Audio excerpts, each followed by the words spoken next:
சத்தீஸ்கரின் பிலாஸ்பூர் அருகே நடந்த ஒரு கோரமான ரயில் மோதல் இந்தியாவில் அதிர்ச்சி அலைகளை ஏற்படுத்தியுள்ளது. ரயில்வே பாதுகாப்பு நெறிமுறைகள் குறித்து அவசர கவலைகளை எழுப்பியுள்ளது. இந்த சம்பவம் செவ்வாய்க்கிழமை நவம்பர் 4, 2025 அன்று மாலை 4 மணி அளவில் நடந்தது. அப்போது 60 மற்றும் 70 கிலோமீட்டர் மணி வேகத்தில் சென்று கொண்டிருந்த என்இஎம்யூ பயணிகள் ரயில் நிறுத்தி வைக்கப்பட்டிருந்த சரக்கு ரயிலின் பின்புறத்தில் மோதியது. அதிகாரப்பூர்வமான உயிரிழப்பு எண்ணிக்கை 11ஆக உயர்ந்துள்ளது. 20 பயணிகள் பலத்த காயமடைந்துள்ளனர். இது செயற்பாட்டு பாதுகாப்பில் மற்றொரு பெரிய குறைபாட்டை உறுதிப்படுத்துகிறது. தென்மேற்கு மத்திய ரயில்வேயின் ஆரம்ப மதிப்பீடுகளின்படி விபத்துக்கு காரணம் சிக்னல் பாஸ் அட் டேஞ்சர் என்ற நிகழ்வுதான் என்று தெரியவந்துள்ளது. இது தவிர்க்க வேண்டிய ஒரு மனித தவறு. இதில் லோகோ பைலட் வித்யாசாகர் விபத்தில் உயிரிழந்தவர் சிவப்பு சிக்னலை கவனிக்க தவறியுள்ளார். மோதலின் தாக்கம் பயங்கரமாக இருந்தது.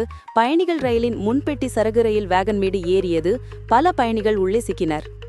இந்த விரிவான அறிக்கை தொகுத்து மாவட்ட நிர்வாகம் மற்றும் ரயில்வே குழுக்களால் வழிநடத்தப்பட்ட உடனடி மீட்பு முயற்சிகள் மற்றும் பிலாஸ்பூர் மருத்துவமனைகளில் சிகிச்சை பெற்று வரும் காயமடைந்தவர்களின் நிலை குறித்தும் தெரிந்து கொள்ளவும். இந்திய ரயில்வே 10 லட்சம் ரூபாய் மற்றும் சத்தீஸ்கர் மாநில அரசு கூடுதல் 5 லட்சம் ரூபாய் ஆக மொத்தம் 15 லட்சம் ரூபாய் இழப்பீடு தொகையை அறிவித்துள்ளது. மேலும் ரயில்வே பாதுகாப்பு ஆணையர்குமார் உத்தரவிட்ட உயர்நிலை விசாரணை மற்றும் அரசியல் தாக்கங்கள் குறித்த குற்றச்சாட்டுகள் என்னவென்றால், இப்பகுதியில் பயணிகள் பாதுகாப்பை விட முக்கிய சரக்கு அல்லது நிலக்கரி போக்குவரத்துக்கு முன்னுரிமை அளிக்கப்படுகிறது என்பதை குறிக்கிறது.